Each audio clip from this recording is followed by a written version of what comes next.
ಒಟ್ಟು ನಮ್ಮಲ್ಲಿ 4 ರೀತಿಯಂತಹ ಊಟದ ಅಂದರೆ ಕೌಂಟರ್ನ ವ್ಯವಸ್ಥೆ ಮಾಡ್ಕೊಂಡಿದ್ದೀವಿ. ಅಂದರೆ ಊಟ ಎಲ್ಲ ಕಡೆ ಒಂದೇ, ಇದರಲ್ಲಿ VIP ನಾನ್ VIP ಅಂತ ಊಟದ ವ್ಯವಸ್ಥೆಯಲ್ಲಿ ಏನಿಲ್ಲ. ಆದರೆ ಬರುವಂಥ ಅತಿಥಿಗಳನ್ನ ಸರಿಯಾಗಿ ಸತ್ಕಾರ ಮಾಡಬೇಕು ಅನ್ನೋ ಉದ್ದೇಶದಿಂದ 4 ರೀತಿಯಾದಂತಹ ಕೌಂಟರ್ಗಳ ವ್ಯವಸ್ಥೆ ಮಾಡ್ಕೊಂಡಿದ್ದೀನಿ. ಈಗ ತಾವೇನು ನೋಡ್ತಾ ಇದ್ದೀರಾ, ಇದು ಸಾರ್ವಜನಿಕ ಕೌಂಟರ್ ವ್ಯವಸ್ಥೆ ಇದು.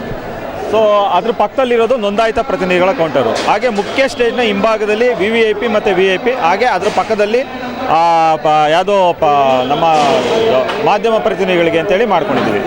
ಸೊ ಈಗೇನಿದೆ ಬೆಳಗ್ಗೆಯಿಂದ ನಿರಂತರವಾಗಿ ನಡೀತಾ ಇದೆ. ನಮ್ಮ ಅಂದಾಜು ಹತ್ತತ್ರ ಒಂದು 80,000 ಅಂತ ಇತ್ತು, ಹತ್ತತ್ರ ಈಗ ಆಲ್ರೆಡಿ 1.5 ಲಕ್ಷ ಜನ ಊಟ ಮಾಡಿದ್ದಾರೆ. ರಾತ್ರಿಗೆ ಮಾಡ್ಕೊಂಡಿರೋ ಪ್ರಿಪ್ರೇಷನು ಕೂಡ ಈಗ ಆಲ್ರೆಡಿ ಬಡಿಸ್ತಾ ಇದ್ದೀವಿ, ಅದು ಕೂಡ ಖಾಲಿ ಆಗ್ತಾ ಇದೆ. ಸೊ ಇನ್ನೂ ಜನಗಳು ಬರ್ತಾ ಇದ್ದಾರೆ, ಇನ್ನೂ ಪ್ರಿಪ್ರೇಷನ್ ಮಾಡ್ತಾರೆ. ನಿರೀಕ್ಷೆಗಿಂತ ಮಿಗಿಲಾಗಿ ಇನ್ನೂ ಹೆಚ್ಚು ಭಾಳ ಜನ ಬರ್ತಾ ಇದ್ದಾರೆ. ಎಲ್ಲ ಟಿಪ್ಪಣಿಗಳನ್ನ ಮಾಡ್ತಾಯಿದ್ರು, ಕಡಿಮೆ ಬರ್ತಾರೆ. ತಾವೇ ನೋಡ್ತಾ ಇರ್ಬೋದು, ಶಾಲಾ ಕಾಲೇಜಿನ ಮಕ್ಕಳಿರ್ಬೋದು, ಸ್ಕೂಲ್ ಮಕ್ಕಳಿರ್ಬೋದು, ಹಾಗೆ ಜನಸಾಮಾನ್ಯ ಇರ್ಬೋದು, ಟೀಚರ್ಸ್ಗಳಿರ್ಬೋದು, ಎಲ್ಲರೂ ಕೂಡ ಮನೆಯವರು ಯಾರು ಇರ್ತಾರೆ ಎಲ್ಲ ಫ್ಯಾಮಿಲಿ ಸಮೇತವಾಗಿ ಬಂದು ಹೋಗ್ತಾ ಇದ್ದಾರೆ. ಒಟ್ಟು 100 ಕೌಂಟರ್ಗಳ ವ್ಯವಸ್ಥೆ ಮಾಡಿದ್ದೀವಿ. ಹಾಗೆ ಇದರಲ್ಲಿ ನೋಂದಾಯಿತ ಪ್ರತಿನಿಧಿಗಳಲ್ಲಿ 40 ಕೌಂಟರ್ ವ್ಯವಸ್ಥೆ ಮಾಡಿರ್ತೀವಿ.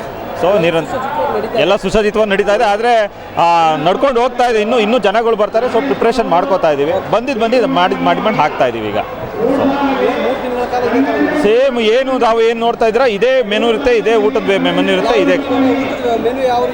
ಸೊ ಊಟದ ಮೆನು ಅಂತೇಳಿ ಇದೇನು ಒಂದೇ ಥರ ಅಂತಿಲ್ಲ. ಸೊ ಹೆಚ್ಚಿನದಾಗಿ ಉತ್ತರ ಕರ್ನಾಟಕದ ಪ್ರತಿನಿಧಿಗಳು ಹಾಗೆ ಜನಗಳು ಬರೋದ್ರಿಂದ ಸೊ ಅದರಿಂದ ನಮ್ಮಲ್ಲಿ 2 ರೀತಿಯಾದಂಥ ಮೆನು ಇದೆ, ಉತ್ತರ ಕರ್ನಾಟಕ ಮತ್ತು ದಕ್ಷಿಣ ಕರ್ನಾಟಕ ಮೆನು.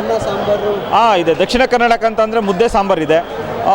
ಉತ್ತರ ಕರ್ನಾಟಕ ಅಂತ ಅಂದರೆ ರೋಟಿ ಮತ್ತು ಪಲ್ಯ ಇದಿದೆ. ಎಣ್ಗಾಯಿ ಪಲ್ಯ ಇದೆ. ಮತ್ತು ಸ್ಪೆಷಲ್ ನಮ್ಮದು ಮಂಡ್ಯ ಸ್ಪೆಷಲ್ಲು ಬೆಲ್ಲದ ಹೋಳಿಗೆ ಇದೆ.